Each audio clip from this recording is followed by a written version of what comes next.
एक 10 साल का ओकायो नाम का एक बच्चा होता है और उस बच्चे का बचपन से ये सपना होता है कि बड़े होके वो मार्शल आर्ट्स के अंदर मास्टर बनेगा। अब जापान के अंदर जो मार्शल आर्ट्स के अंदर मास्टर होते हैं उन्हें सेंसेई बोलते हैं। उसका बचपन से सपना जो होता है कि मुझे बड़े होके सेंसेई बनना है, वो अपने माँ बाप से शेयर करता है और उसके माँ बाप डिसीजन लेते हैं कि इसे हम मार्शल आर्ट स्कूल के अंदर भर्ती करेंगे। अब वो जब उसे मार्शल आर्ट स्कूल के लिए लेकर जा रहे होते हैं तो रास्ते में एक हादसा हो जाता है। उस एक्सीडेंट के अंदर जो हमारा ओकायो होता है उसका जो लेफ्ट हैंड होता है वो कट जाता है। मतलब जो हैंड है, उल्टा हाथ है, बायां हाथ है, वो शरीर से अलग हो जाता है। उस बच्चे के मानो कि ऐसा लगता है कि मेरा सपना ही खत्म हो गया, पर उस बच्चे को अपने आप पे यकीन होता है। घाव भरने के बाद वो दोबारा से माँ बाप से जिद पर अड़ जाता है कि मुझे मार्शल आर्ट्स के अंदर मास्टर बनना है। उसके माँ बाप बोलते हैं तू कैसे लड़ेगा, तू कैसे हराएगा लोगों को मार्शल आर्ट्स के अंदर, तेरे पास तो एक हाथ नहीं है। पर उस बच्चे को अपने आप पे यकीन होता है। वो अपने माँ बाप से जब जिद करता है, उस जिद के मारे उसके माँ बाप उसे एक मार्शल आर्ट स्कूल के अंदर भर्ती करने के लिए लेकर जाते हैं। अब वहां पे उस पूरे एरिया का जो सबसे बढ़िया मार्शल आर्ट्स ट्रेनर होता है वो उसे वहां पे मिलता है। अब ओकायो को जो ट्रेनर मिलते हैं, वो ट्रेनर ओकायो से पूछते हैं कि तुम कैसे लड़ोगे, तुम्हारे पास तो हाथ ही नहीं है, तुम बिना हाथ के कैसे हराओगे इन सबको। वो बच्चा जवाब देता है मुझे कुछ नहीं पता, आप सिखाएंगे और मैं इन सबको हरा के रहूंगा, आप सिखाएंगे और मैं इन सबको हरा दूंगा। उस बच्चे का कॉन्फिडेंस इस लेवल पर होता है और मास्टर खुश हो जाते हैं। वो बोलते हैं ठीक है मैं तुम्हें सिखाऊंगा। अब एडमिशन हो जाता है ओकायो का स्कूल के अंदर और ट्रेनिंग शुरू कर दी जाती है। ट्रेनिंग में पहले दिन उसके मास्टर उसे किक सिखाते हैं और बोलते हैं इसकी प्रैक्टिस करो। कुछ दिन निकल जाते हैं, ओकायो लगातार उस किक की प्रैक्टिस कर रहा होता है, पर वो देखता है मास्टर और बच्चों को कुछ और सिखा रहे हैं, अलग अलग टेक्निक सिखा रहे हैं, पर उसे बोला गया कि सिर्फ किक की प्रैक्टिस करो। वो ओकायो मास्टर के पास जाता है और बोलता है मैंने बहुत प्रैक्टिस करी, मैं इतने दिनों से लगातार प्रैक्टिस कर रहा हूं, मुझे कुछ नया सिखाइए। मास्टर बोलते हैं नहीं, उसी किक की और प्रैक्टिस करो। ओकायो कहता है चलिए ठीक है। वो मास्टर की बात मानता है और प्रैक्टिस करता है। 6 महीने तक ओकायो लगातार प्रैक्टिस करता है और उसके बाद मास्टर को जब देखता है, वो देखता है कि मास्टर और बच्चों को बहुत सारी टेक्निक सिखा रहे हैं। वो जाके बोलता है मास्टर आप और सब बच्चों को इतना कुछ सिखा रहे हैं, मुझे भी प्लीज सिखाइए ना। मास्टर बोलते हैं तुझे मुझ पर यकीन है?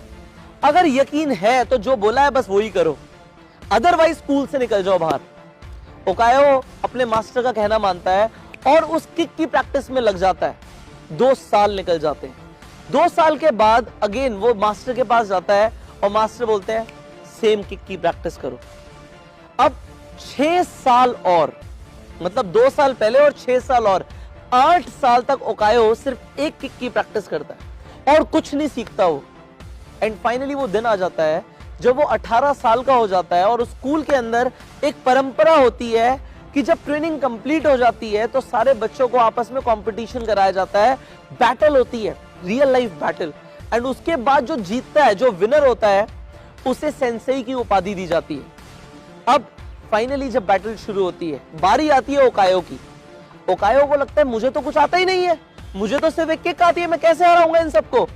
और जब बैटल शुरू होती है, जो सामने वाला ओपोनेंट होता है भागता हुआ आता है मारने के लिए ओकायो को, और ओकायो डर के मारे वो किक मार देता है जो उसने 8 साल से प्रैक्टिस करी थी।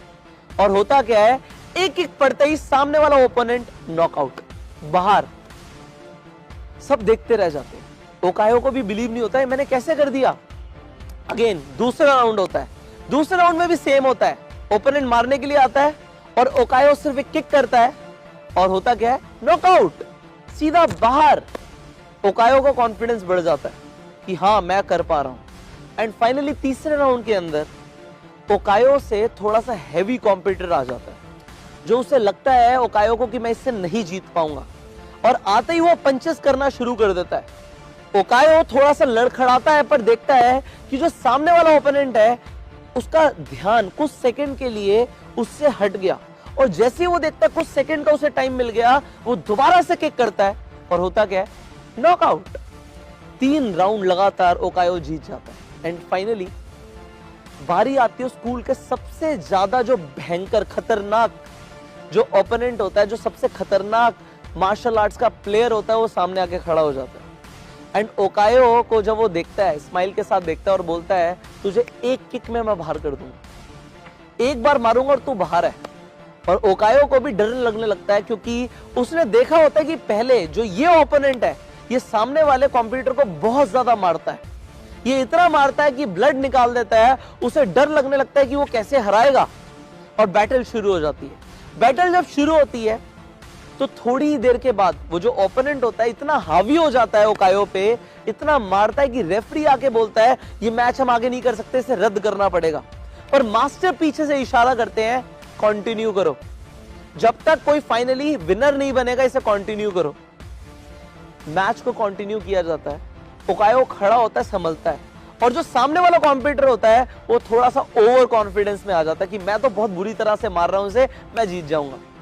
अब वो ओकायो को हल्के में ले लेता है। अब जैसे ही मैच शुरू होता है ओकायो ने कुछ नहीं किया, वो मारने के लिए आता है और ओकायो सिर्फ अपनी वो किक मारता है, लड़खड़ा रहा होता है, डर रहा होता है, पर वो किक मारता है और किक इतनी जोर से मारता है कि एक किक के अंदर जो कॉम्पिटिटर पूरे स्कूल का सबसे खतरनाक प्लेयर होता है वो एक ही किक में नॉकआउट हो जाता है। एक किक, गेम खत्म। अब ओकायो को खुद पे भरोसा नहीं होता कि वो कैसे जीत गया, उसने फाइनली सबको हरा दिया, ही इज द चैंपियन। वो अपने मास्टर के पास जाता है और मास्टर उसे सेंसेई की उपाधि दे देते हैं। सेंसेई की उपाधि जब मिल जाती है वो अपने मास्टर से पूछता है कि मास्टर आपने मुझे सिर्फ एक किक सिखाई और मैं कैसे जीत गया, मैंने कैसे सबको हरा दिया।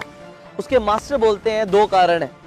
पहला कारण यह है कि जो तुम्हें मैंने किक सिखाई वो मार्शल आर्ट्स के अंदर सबसे डिफिकल्ट किक है, और दूसरा कारण यह है तुमने 8 साल से प्रैक्टिस करी है इस किक की, 8 साल से, और इस किक का सिर्फ एक ही तोड़ है।